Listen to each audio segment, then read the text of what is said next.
இன்னைக்கு நாம ரொம்பவே ஒரு முக்கியமான தலைப்பை பத்தி ஆழமா பேச போறோம். ஆரிஜின் திட்டம். குறிப்பா அதுல இருக்கிற ஒரு வருமான வழி. அதுவும் எங்களுக்கு கிடைச்ச சில டாக்குமெண்ட்ஸ், வீடியோஸ் எல்லாம் பார்க்கும்போது இது சாதாரணமா தெரியல. டிஃபை 3.0ன்னு சொல்றாங்க. அதாவது பேங்க், அரசாங்கம் எதுவுமே இல்லாத ஒரு புது நிதி உலகம்னு ஒரு பெரிய லட்சியம் இருக்கு. இதுல நிறைய வருமான வழிகள் இருந்தாலும், நீங்க முக்கியமா தெரிஞ்சுக்க வேண்டியது அந்த ஸ்பைடர் வெப் ரிவார்ட் பத்தி தான். அது என்ன? அதுல எப்படி சம்பாதிக்கிறது? முக்கியமா இந்த சிஸ்டம் எப்படி அந்த முழு ப்ராஜெக்ட்டையும் நிலையா வச்சுக்க உதவுது? வாங்க உள்ள போலாம். கண்டிப்பா. இந்த ஸ்பைடர் வெப் ரிவார்டுங்கிறது சிம்பிளா சொல்லணும்னா ஒரு ரெஃபரல் சிஸ்டம். இல்லன்னா ஒரு லெவல் இன்கம்னு கூட சொல்லலாம். நீங்க ஒருத்தரை அறிமுகப்படுத்தினா அது மூலமா உங்களுக்கு வருமானம் கிடைக்கும். ஆனா இது சும்மா ஆள் சேற்ற விஷயம் மட்டும் இல்ல. ஒரு திட்டத்தோட சமூக வளர்ச்சியை தூண்டுறதுக்காகவே ரொம்ப நுட்பமா வடிவமைக்கப்பட்டிருக்கு. ஒரு நிமிஷம். ரெஃபரல் சிஸ்டம், லெவல் இன்கம்னு கேட்ட உடனே நிறைய பேருக்கு, ஓ இது அந்த மாதிரி எம்எல்எம் திட்டமான்னு ஒரு கேள்வி வரும். உங்க குறிப்புகள்ல கூட 15 லெவல் வரைக்கும் வருமானம்னு இருக்கு. இது எப்படி அந்த பழைய பிரமிட் திட்டங்கள்ல இருந்து அழகா? மிக சரியான கேள்வி. இந்த சந்தேகம் வர்றது ரொம்ப இயல்பு. ஆனா இங்க தான் முக்கியமான ஒரு வேறுபாடு இருக்கு. பல திட்டங்கள்ல புதுசா வர்றவங்க பணத்தை எடுத்து பழைய ஆளுங்களுக்கு கொடுப்பாங்க, அவ்வளவுதான். ஆனா இங்க நோக்கம் அது இல்ல. இதோட உண்மையான நோக்கம் ஆரிஜின் திட்டத்தோட கருவூலத்தை, அதாவது ட்ரெஷரிய நிரப்புறதும் அதோட நீர்மைய லிக்விடிட்டியை அதிகப்படுத்துறதும் தான். ஆள் சேர்க்கிறது ஒரு வழி, அவ்வளவுதான். உள்ள போக போக இது உங்களுக்கு இன்னும் தெளிவா புரியும். சரி, அந்த வேறுபாட்ட மனசுல வச்சுக்கிட்டே போவோம். இந்த ஸ்பைடர் வெப் சிஸ்டம் எப்படி படிப்படியா வேலை செய்யுது? அதோட விதிகள் என்ன? கொஞ்சம் உடைச்சு சொல்லுங்க. சொல்லிடலாம். இந்த ஸ்பைடர் வெப் சிஸ்டம்ல மொத்தம் 15 லெவல்கள் இருக்கு. நீங்க ஒவ்வொரு லெவலையும் திறக்கிறதுக்கு ரெண்டே ரெண்டு கண்டிஷன் தான்.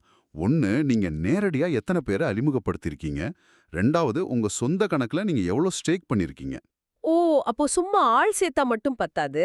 நாமும் இந்த திட்டத்துல முதலீடு செஞ்சிருக்கணும். இதுவே ஒரு பெரிய வித்தியாசம்தான். சரி, முதல் லெவல்ல இருந்து ஆரம்பிப்போம். லெவல் 1க்கு என்ன தகுதி? முகம் செஞ்சிருக்கணும். அதே நேரம் உங்க தனிப்பட்ட ஸ்டேக்கிங் குறைஞ்சது 100 USDT இருக்கணும். அதாவது சுமார் ஒரு 8,000 ரூபாய். இது ரெண்டும் இருந்தால் லெவல் 1 உங்களுக்கு திறந்துடும்.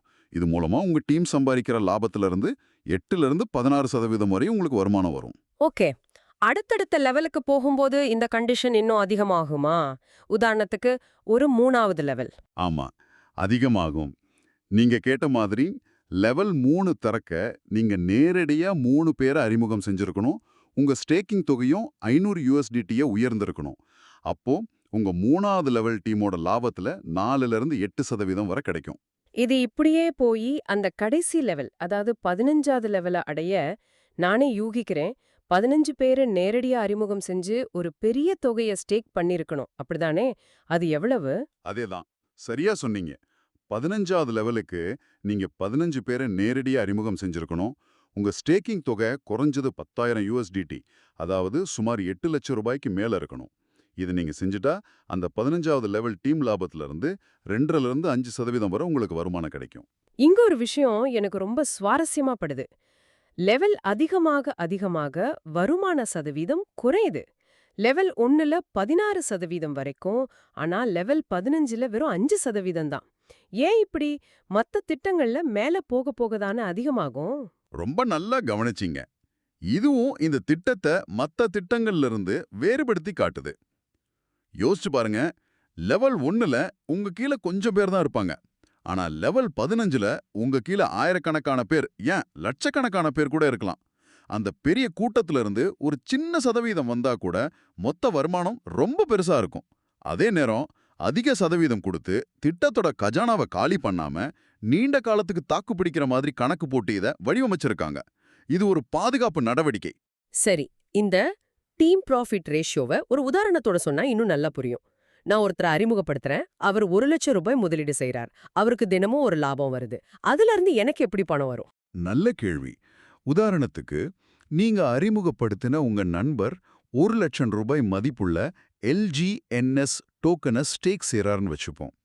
அவருக்கு தினமும் 1% லாபம் வருதுன்னு வச்சா அது 1,000 ரூபாய். இப்போ நீங்க லெவல் 1 தகுதியில இருந்தா உங்க நண்பர் சம்பாதிச்ச அந்த 1,000 ரூபாயில 8லிருந்து 16% உங்களுக்கு ஸ்பைடர் வெப் ரிவார்டா கிடைக்கும். அதாவது தினமும் 80 ரூபாயிலிருந்து 160 ரூபாய் வரைக்கும். இது அவர் ஸ்டேக் பண்ணியிருக்கிற வரைக்கும் உங்களுக்கு வந்துட்டே இருக்கும். கேட்கவே ரொம்ப இன்ட்ரெஸ்டிங்கா இருக்கு. சரி, சம்பாதிக்கிறது ஒரு பக்கம். இந்த ரிவார்ட மாமா எப்படி நம்ம கைக்கு கொண்டு வர்றது? அது நம்ம வாலெட்டுக்கு நேரடியா வந்துருமா? இல்ல அதுலயும் ஏதாவது ட்விஸ்ட் இருக்கா? இங்க தான் இந்த திட்டத்தோட முக்கியமான ரொம்பவே தனித்துவமான அம்சம் வருது. இதுக்கு பேரு டிரான்சாக்ஷன் டர்பைன் மெக்கானிசம். இந்த ஸ்பைடர் வெப் ரிவார்ட நீங்க நேரடியா பணமா எடுக்க முடியாது. இந்த டர்பைன் வழியா தான் போகணும். டிரான்சாக்ஷன் டர்பைன் மெக்கானிசமா? பேரை கேட்டாலே ஏதோ இன்ஜின் மாதிரி இருக்கு. அது என்னன்னு கொஞ்சம் புரியுற மாதிரி சொல்லுங்களேன். சொல்றேன். இந்த ஸ்பைடர் வெப் ரிவார்ட் உங்க கணக்குல எல்ஜிஎன்எஸ் டோக்கன்களா சேரும். இப்போ இந்த டோக்கன்களை நீங்க உங்க வாலெட்க்கு வித்ட்ரா பண்ணணும்னு நினைச்சா அங்க ஒரு கண்டிஷன் இருக்கு. நீங்க எவ்ளோ மதிப்புள்ள எல்ஜிஎன்எஸ் டோக்கனை எடுக்க போறீங்களோ அதே மதிப்புள்ள டிஏஐங்கிற ஸ்டேபிள் காயின் உங்க வாலெட்ல இருக்கணும். ஒரு நிமிஷம். நான் சரியா தான் கேக்குறேனா? நான் சம்பாதிச்ச காச வெளியே எடுக்க நான் என் பாக்கெட்ல இருந்து திரும்ப காசு போடணுமா? இது என்ன புதுசா இருக்கு?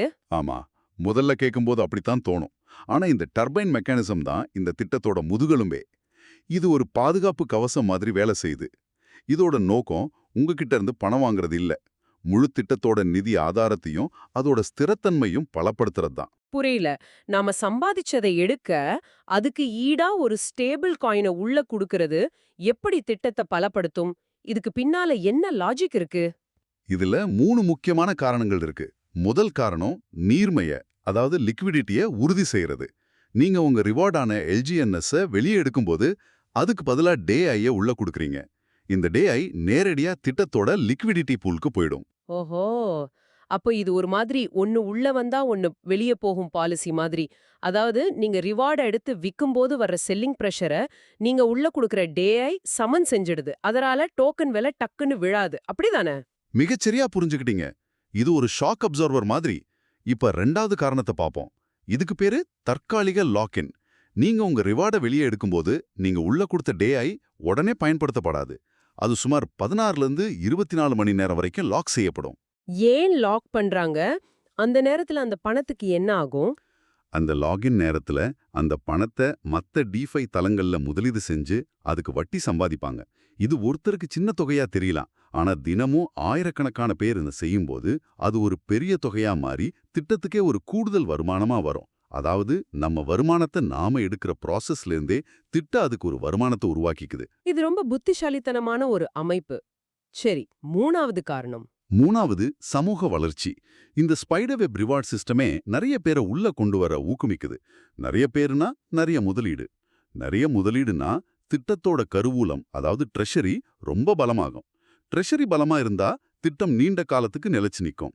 அப்போ இந்த ஸ்பைடர் வெப் ரிவார்டுங்கிறது காரோட இன்ஜின் மாதிரி. புது முதலீட்ட உள்ள இழுத்து வண்டிய வேகமா ஓட விட்டது.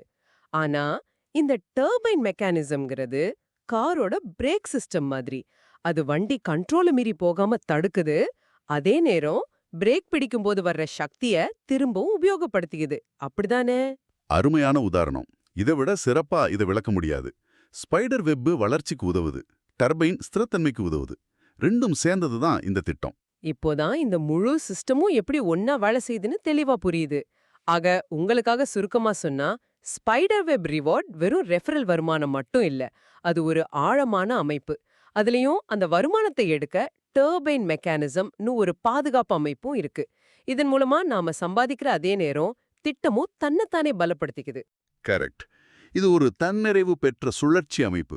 வருமானம் வெளியே போறதும் ஸ்திரத்தன்மையுள்ள வர்றதும் ஒரே நேரத்துல நடக்குது.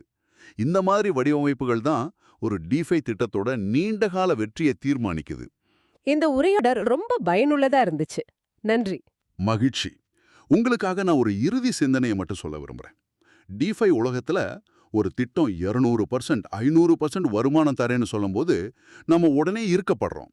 ஆனா அந்த வருமானத்துக்கு பின்னால இந்த ஸ்பைடர் வெப், டர்பைன் மெக்கானிசம் மாதிரி ஒரு நிதி பாதுகாப்பு அமைப்பு இருக்கான்னு நம்ம யோசிக்கணும். நீங்க கேட்க வேண்டிய கேள்வி, இது எனக்கு எவ்வளவு பணம் தரும்னு மட்டும் இல்ல, இது தன்னைத்தானே எப்படி தக்க வச்சுக்கும், நாளைக்கே காணாம போயிடுமான்னு கேட்கணும். வெறும் வருமானத்தை மட்டும் பார்க்க போறீங்களா, இல்ல அதுக்கு பின்னால இருக்கிற ஸ்திரத்தன்மையும் பார்க்க போறீங்களா? இந்த கேள்விக்கான பதில தான் உங்க முதலீட்டோட பாதுகாப்பு இருக்கு.